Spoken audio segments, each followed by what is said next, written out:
When I woke up this morning, I fully intended on this being a day off school.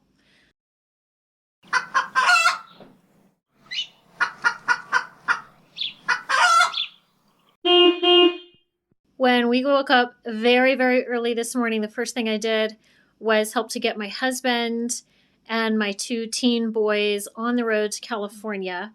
My husband had to make kind of an emergency business trip visiting a manufacturer down there. And I asked him if he would take the boys along and just kind of let them see how that whole process works and listen to loads of good audiobooks in the truck on the way there.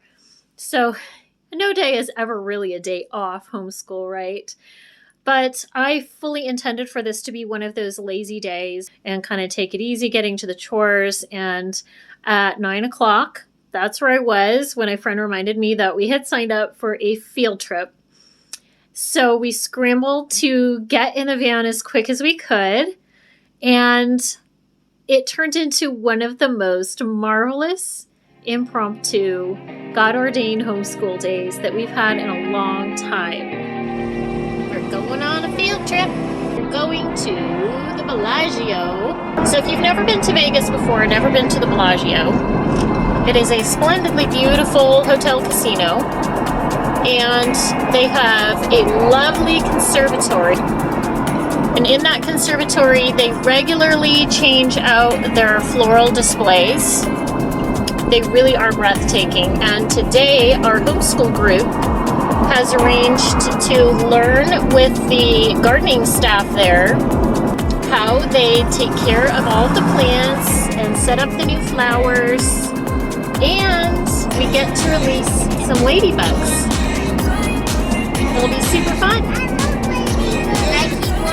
And looking back over the years, I can say this has been true time and time again.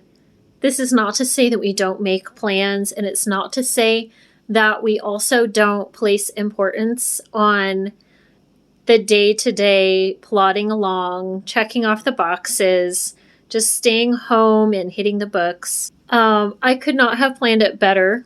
Yesterday, we read the book that I showed you in a previous video on our Kids Reading Challenge for 2022. The victory that I thought was, yay, we get to check this off in our reading challenge, and everybody actually paid attention. And in my estimation, that was pretty much what we were going to get out of that book. Knowing that spring is fast upon us in the desert Southwest, I felt the visitation from my old friend guilt that I was not doing more to facilitate nature study and hikes and all of the fantastic things there are to do in February in Las Vegas because our weather is really phenomenal right now.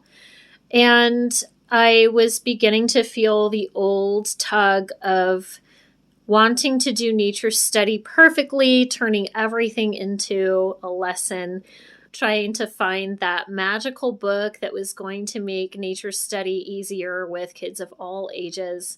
Today was such an answer to prayer. I thought I was going to spend it in my bathrobe reading Lord of the Rings, and instead we went to the Bellagio.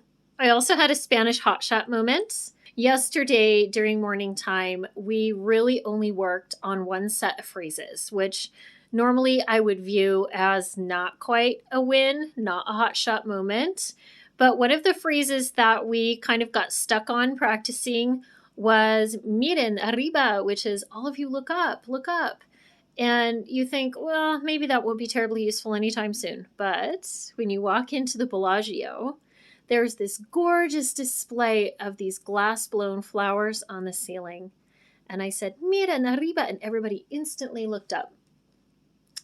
Proud mom moment.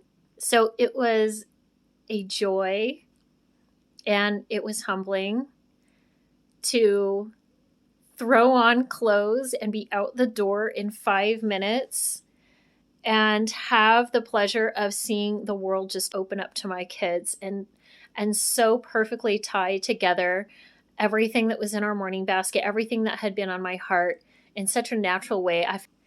I just felt like it was God handing us this treat of a day and a very good reminder that this is our Father's world. This stuff is all His. we belong to Him, our children belong to Him. And that verse from Isaiah came back to me, that my children will be taught of the Lord. It's not all on my shoulders. And I can be as diligent as I can possibly be and still have failures. And I can wake up planning to be in my bathrobe all day and have it turn into the most beautiful Charlotte Mason classical educational day that I could have hoped for. I hope that's an encouragement to some of you today. When I had my first baby and began reading books about homeschooling and dreaming about what that life would look like, I had no idea that we would end up in Las Vegas, Nevada. And then when I began to immerse myself in the world of Ambleside and Charlotte Mason and read all of the resources about how to do nature study, it was easy to get discouraged because our nature does not look like the nature described in these manuals. Our 4 seasons don't look like other people's 4 seasons. And we are smack dab in the middle of a big bustling city, on top of having scorching hot summers. So there were many years that unfortunately I did not put much effort into nature study because I just didn't know how I could pull it off. I'd read about these families that could throw sweaters on their kids and go for these long walks in the woods, which happened to be right outside their back doors. And I was so jealous and so sad that we couldn't do that, and so missing Colorado, where I grew up, and the childhood that I enjoyed, just tramping over acres and acres of woods for hours and hours by myself and just exploring nature on my own. And I so wanted that for my kids. And I was missing the glorious nature that God had put all around us. Over many, many years of gardening, or trying desperately to garden and failing, which describes more years for me than otherwise. More years have been failures than successes. I had to give up on the idea of forcing gardening into school checkboxes. So many years, I really tried to make the garden be a lesson for the children. And when I gave up trying to do that and just accepted that I was growing a gardener myself. So garden failures were okay because I would learn from them and I would grow from them. And when I gave up on the idea that every time we went into the garden, it had to be a nature lesson, a gardening lesson. And I just allowed myself to love the garden and identify the weeds and learn to love the weeds for what they are, because you'd be amazed how useful and beautiful weeds can be, especially in the desert Southwest. That's pretty much, for many months out of the year, the weeds are the only things that live, and that's for a reason. When I learned to just enjoy being out there and just enjoy having the kids near me, they naturally began to gravitate towards this plant or that and notice things that maybe I hadn't even noticed. And, casually sit there and breathe and feel the sun and observe slowly what the weather was doing and where in the sky the sun was at that time of year. Then the garden really did become a place where we could do nature study, and it was not at all how I thought it would be.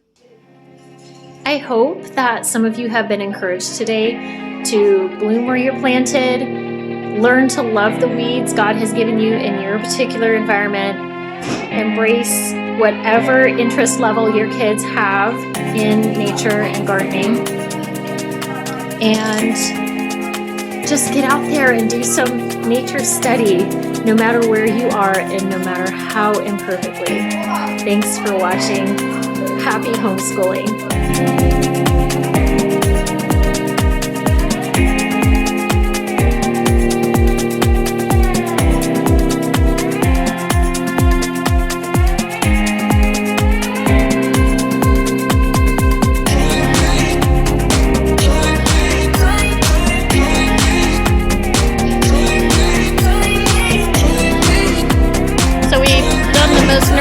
part of this trip for me, which is making sure our gigantic van will fit